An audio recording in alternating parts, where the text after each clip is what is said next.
Taste the Daily. Krithika madam, 2024 பட்ஜெட்டில் பொதுமக்களுடைய எதிர்பார்ப்பை எல்லாம் அந்த பக்கம் தள்ளி வச்சிருவோம். தொழில் முனைவோர்கள், தொழில்துறையை சார்ந்தவங்கள் மிகப்பெரிய எதிர்பார்ப்போடு காத்துக்கிட்டு இருப்பாங்க. அவங்களுடைய எதிர்பார்ப்பு என்னவா இருக்குது? குறிப்பாக தமிழகத்தில் சிறு குறு தொழில் முனைவோர்களாகட்டும், ஏற்கனவே தொழில் நடத்தி கொண்டிருப்பவர்களாகட்டும், அவங்கெல்லாம். சார், தொழில்துறைக்கு ஆக்சுவலி அலோகேஷன் ரொம்ப கம்மியா தான் தராங்க எம்எஸ்எம்இஸ்க்கு. இப்ப போன பட்ஜெட்ல பாத்தீங்கன்னா 22,000 கோடி மட்டும்தான் ஒதுக்கப்பட்டிருக்கு. சோ அதிகமான ஒதுக்கீடு எதிர்பார்க்கிறோம். ரெண்டாவது, ஈஸ் ஆஃப் டூயிங் பிசினஸ், இந்த லேபர் லாஸ், இந்த ஜிஎஸ்டி இதெல்லாம் சிம்பிளிஃபை பண்ணி கொடுக்கணும். இங்க கீழே கிரவுண்ட் ரியாலிட்டி அவங்களுக்கு தெரியவே மாட்டேங்குது, யாரும் எடுத்து சொல்லவும் மாட்டேங்கிறாங்க. அதனால ஒரு லாங் கேப்ல அது ஓடிட்டு இருக்கு. சோ இந்த ஒரு ஜிஎஸ்டில பல இஷ்யூஸ் இருக்கிறதுனால அது ஒரு சீர்திருத்த கமிட்டி அனௌன்ஸ் பண்ணுவாங்கன்னு எதிர்பார்க்கிறோம். ரெண்டாவது, ஜிஎஸ்டி வரியே கம்மி பண்ணணும்.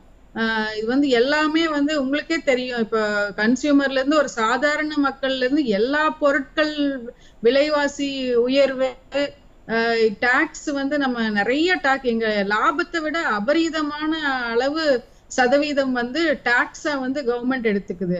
சோ இப்படியே போயிட்டு இருந்ததுன்னா நாங்கெல்லாம் தொழிலை விட்டு விலகுவ முடிவில் தான் நிறைய பேர் இருக்காங்க. இல்லன்னா வேற ஏதாவது ஸ்டேட் எங்கேயாவது கன்செஷன் கிடைக்குமா, அதுல எங்களால சமாளிச்சு தொழிலை எடுத்துட்டு போக முடியுமா அப்படின்னு தான் பாத்துட்டு இருக்காங்க. கிருத்திகா மேடம், அந்த ஆதங்கத்தை நான் புரிஞ்சுக்கிறேன். இதுல ரொம்ப உன்னிப்பா கவனிக்க வேண்டியது என்னன்னா, இப்போ ஒரு துறை நலிவடையுது அப்படின்னா அந்த துறையினுடைய என்னென்ன பிரச்சனைகள் இருக்கோ அதை எடுத்து கொண்டு போய் மத்திய அரசு கிட்ட சொல்ல வேண்டியது யாருமே இல்லை அப்படிங்கிற உங்க ஆதங்கத்தை சொன்னீங்க. அதற்கு தான் நம்ம இங்க ஒரு தொழில்துறை அமைச்சர்னெல்லாம் வச்சிருக்கிறோமே. அவங்க இங்கே இருக்கக்கூடிய இந்த ஸ்மால் ஸ்கேல் இண்டஸ்ட்ரி ஆகட்டும், இந்த சிறு குறு தொழில் முனைவோர்கள் எம்எஸ்எம்இ ஆகட்டும், இந்த மாதிரியான தொழில்கள் நலிவடையுது அப்படிங்கிறத அங்கே கொண்டு போய் சொல்லலையா? இல்லை அரசு, தமிழக அரசு ப்ராப்பராக அங்கே எடுத்துட்டு போகலையா? சரி, இப்போ இது மத்திய அரசாகட்டும் மாநில அரசாகட்டும் இந்த ஒரு செக்டரை அவங்க கன்சிடர் பண்ற இதுலயே இருக்க மாட்டேங்கிறாங்க. இப்போ இபி கட்டணம் எடுத்துக்கங்களேன், மின்சார கட்டணத்துக்கு 8 கட்ட போராட்டம் நடத்தினாங்க. நிறைய அதுல பிக்ஸ்டு சார்ஜஸ், அது ரேட் ஜாஸ்தியானது, அதிகப்படியான கட்டணம், இதெல்லாம் இந்த பீக் அவர் சார்ஜஸ், இதெல்லாம் சரி பண்ணணும் அப்படின்னு சொல்லி 8 கட்ட போராட்டம், ஒரு ஓவர பீரியட் ஆஃப் டைம் அது நிறைய 8 கட்ட போராட்டம் நடத்தியும் கூட திரும்ப மின்சார கட்டணம் ஏத்தி தானே வச்சிருக்காங்க. அப்போ இவங்க கிட்ட நம்ம ஏன் இவங்க புரிஞ்சுக்கவே மாட்டேங்கிறாங்க? இந்த ஒரு கேட்டகரி, ஒரு செக்டார் இண்டஸ்ட்ரி, இந்த சிறு குறு நிறுவனங்கள் இருக்கிறாங்க, இவ்வளவு கஷ்டப்படுறாங்க, ஆனா இவங்க நிறைய எம்ப்ளாய்மெண்ட் கொடுக்கறாங்க அப்படிங்கிற ஒரு பாயிண்ட்ல கூட கன்சிடரே பண்ணாமதான் 2 ஆட்சியாளர்களுமே இருக்காங்க.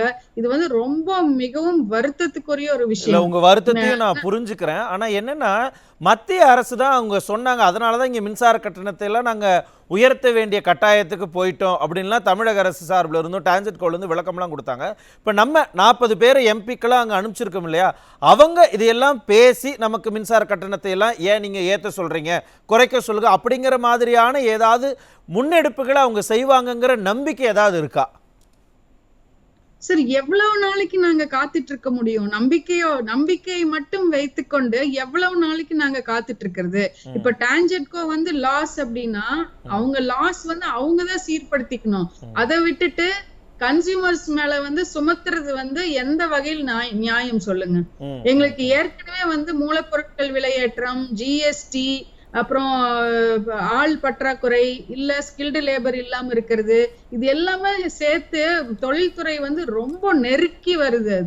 அது சஸ்டெனன்ஸ், growth இதெல்லாம் ரொம்ப சிரமமான ஒரு சமயமா இருக்கும் பட்சத்துல இப்படி ஏத்திக்கிட்டே போனா மின்சார கட்டணமும் பொருட்கள் மேல் ஒரு விலை சுமத்துதுங்க.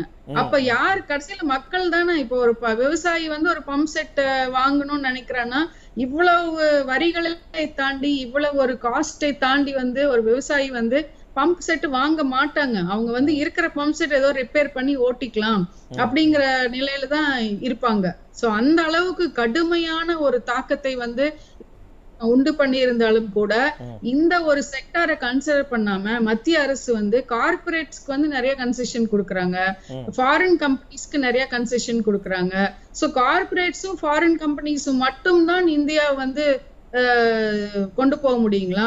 140 கோடி மக்கள் தொகையில வந்து அன்எம்ப்ளாய்மெண்ட் வந்து இன்னைக்கு கடும் பிரச்சனையா இருக்குது.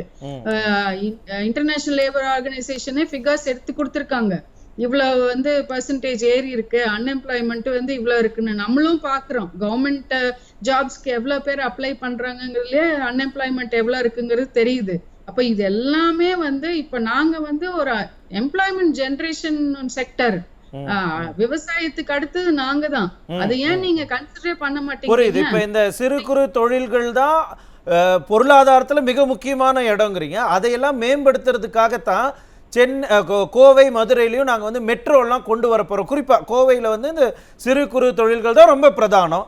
அதற்காக நாங்கள் வந்து அங்கே கோரிக்கைலாம் வச்சிருக்கிறோம் அப்படின்னு தமிழகத்தினுடைய அரசு, தமிழகத்தினுடைய எம்பிக்கெல்லாம் சொல்லுவாங்களே, அந்த நம்பிக்கை உங்களுக்கு இல்லையா? அவங்க அதெல்லாம் வாங்கிட்டு வருவாங்கன்னு.